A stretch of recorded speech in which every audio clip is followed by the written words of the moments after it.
Oh, that Inquisitor needs to get out now, so it does. So double Siege Marines this time for Lean. So a bit of a change up from last game where he went double Core Marines. Right, and a Wraith Lord out. Interesting choice, but good call here. Right now, certainly D-CED has nothing to deal with this. Over here on the right side. Bloodletters do good damage to the Wraith Lords. Oh, you know what? He stands that blood. He has the Bloodletters. You're right. I Yeah. forgot. My apologies. I thought he only had the 2 Zinch Marines for a second. And he is building a Havoc, so we might see a Las Cannon as well, which combined with the Right. Bloodletters is going to be quite devastating to this Wraith Lord. But he does not want his Marines in melee with that Wraith Lord. It's going to tear them to bits.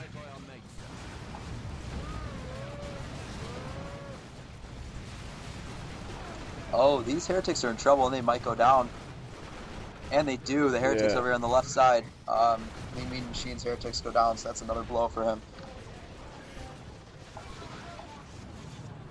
So Bloodletters in melee with this Wraith Lord. Right, you're exactly right. They're tearing it up. Oh, Entangle. Oh, good use of Entangle there. Nice. Slow him down, get his Wraith Lord away. He does have the 2 Guardians to repair them. To repair it, I mean. So, they should get back in the fight pretty quickly.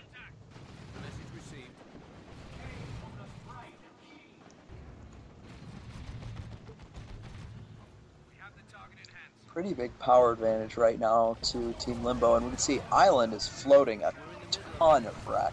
I think we're going to see a nade spike here as well on the right hand side. Ooh, just dodged.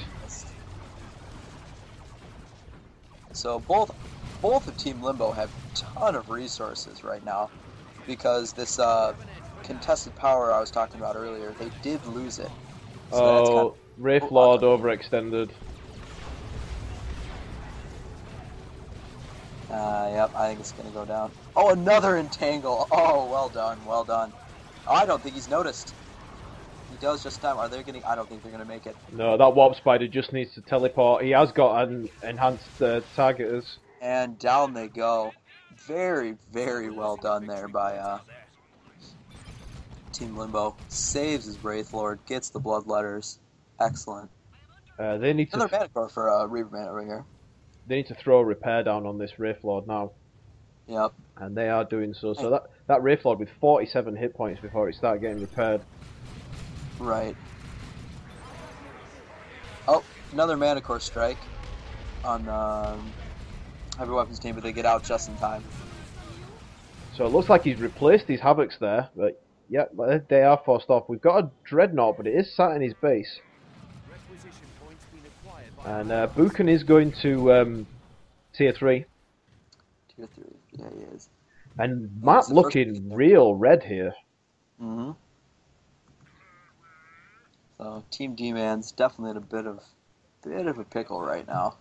This second power farm, you were totally right there, Bob. Really hard to defend. This second power farm that they built over this right-hand side to circumvent losing their natural power early in the game has been decapped and capped for Limbo and noded. And nice use of Entangle again on the Chaos Lord, and those improved targeters are just focusing him down. Oh, but over here, this Chaos Lord's about to go down. Yep. Does go down. Machines on the left side. This Chaos Lord just went down. Did just flip over and catch that just as he was going down. So in comes this Dreadnought. Right. And for ReaverMan again, I like the choice of Mana Core, and I think it's it's a useful tool, especially against Chaos. But he's not using it nearly. Oh, wow. Apart from that. Forgive me. I was about to say he's not been using it nearly enough, and of course the first thing he does is launch a strike that just wrecks Lean. He's gonna lose his Mana Core though. That took out a Zinch Marine squad and a bunch of models on the other ones, and that Dread is about to go down as well. Plague Marine's going to put the final blow into it. Mm-hmm. So in that case, ReaverMan definitely got the better of that trade. The Corn Dread was far more expensive than the Mana Core was. So yeah, he got the Manticore, he got the Corn Dread, he got a Siege Marine squad fully upgraded. He got He got a heretic squad as well, so a lot of kills there. Right. But anyway, so I did pick horrible timing for saying that, but the point remains he had 2 mana cores this game, and I think he's only shot three salvos. He had an opportunity for a bunch of salvos. We saw right there how devastating they can be. So if someone buys a mana core, you absolutely can't forget that you have it. And these heretics just got rocked over here. I don't know. Yeah. Paying attention. One thing to note again, if L2P people, that Manticore, the closer you've got it, obviously it is in risk. The closer you've got it to your opponent, but the closer you have it to them, the quicker there is between the actual indicator and the hitting of the missile. So as you saw there, because it was so close to those Siege Marines when it fired, the symbol came up and it almost instantly the shots rained down. So Lean didn't have time to move out of the way there.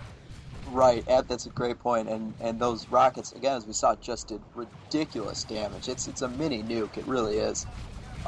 So getting it as close as you can and protecting it, it can be incredibly devastating. They do tons of damage. So, and he's getting a 3rd one out here. Thing is, you just absolutely can't forget that you have it. Man, that Warfighter just died here on the left side, VP. So yeah. Lost there. And looks like this Wraith Lord is finally going to go now. It's been chased down by these Plague Marines. Right. He could turn around and repair it with those Guardians, and that's another thing both teams need to be more aware of. You can be repairing at all times. Yeah, I mean, it could be easily repairing it right now, giving it a ton of HP back and helping with its survival, but instead... Oh, he's going to use the Wraithbone ability. Okay, that will save it, I believe. But it didn't even necessarily need to be that close. Oh, he turns Wraithbone off to deal with this Chaos Lord, and I think that's maybe a mistake, because these Plague Marines are still there. Right. And now it is going to go down. I believe. No, Ogryns are here as well, yeah. Yeah, again, easily avoidable. He had a Guardian right there that could have been repairing it this entire time.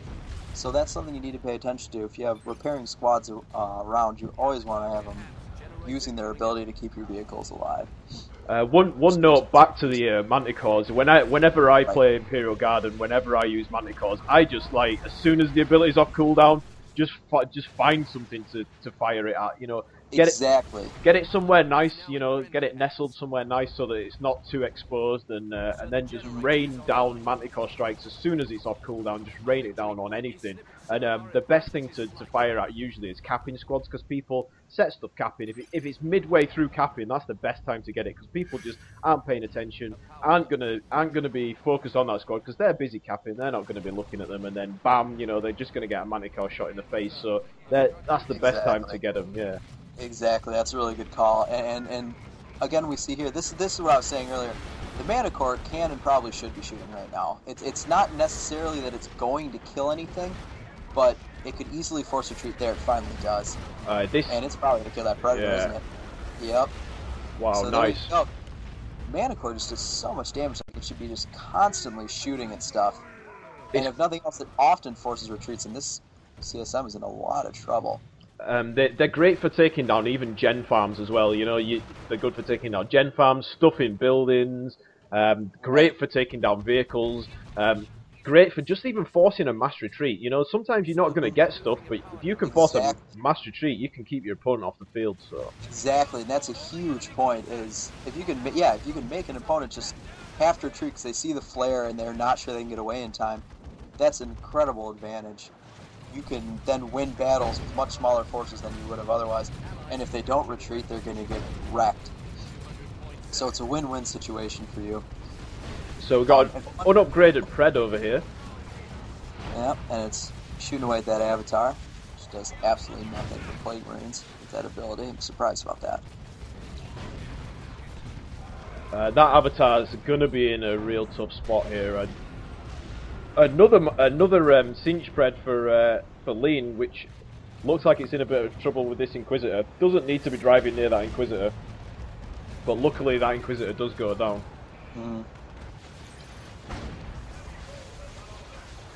Avatar just idling over here, not sure what's going on there. Got a haywire grenade on this Pred. Uh-oh. That's Pred's in a lot of trouble. Luckily, the Plague Marine's missile actually does a slight bit of snare. It's not a massive snare, but it does slow down the thing that you're shooting at, which does make them really good at... Oh, nice blood sacrifice on that Plague Marine squad just as they're retreating. That was very, very nice. But the ability for the Avatar takes out that Bloodletter, the Summon Bloodletter squad pretty easily. Another Let the Galaxy Burn over the left-hand side, just... Oh, and we're seeing a nuke here on the left side. Oh, nice! Very well placed. Wipes out the one guardsman. I think it's going to take out the other one, too. Yeah, gonna pull them back in. Oh, that spike just pulled in that lead member and just did the damage over the whole squad and just wiped him out. Exactly. Just torched him. I think it's the middle is in huge trouble. I'm not sure what he's thinking. Yep, it's going to go down. I think the leader mechanics of the Imperial Guard actually worked against him there because the sergeant was the one pulled back in, and there was one other member that was out of the. But because of the damage is shared, it just wiped the squad. Right. These Ogrons need to get out. I'm not sure. They're in a lot of trouble. There they go. So I'm not sure how the blue team are going to pull this back. ReaverMan again, you know, he's got a one-man ogring squad. He's third Manticore. He's lost both of his guardman squads. He's lost pretty much everything else he's built. Oh, no. Bruken just lost. He's about to lose his Avatar, but just lost his warp spiders there. Ooh. Oh man, just missed with the Wailing Doom there. That was unfortunate. Really hurt on the squads. But a nice point is here that these Inferno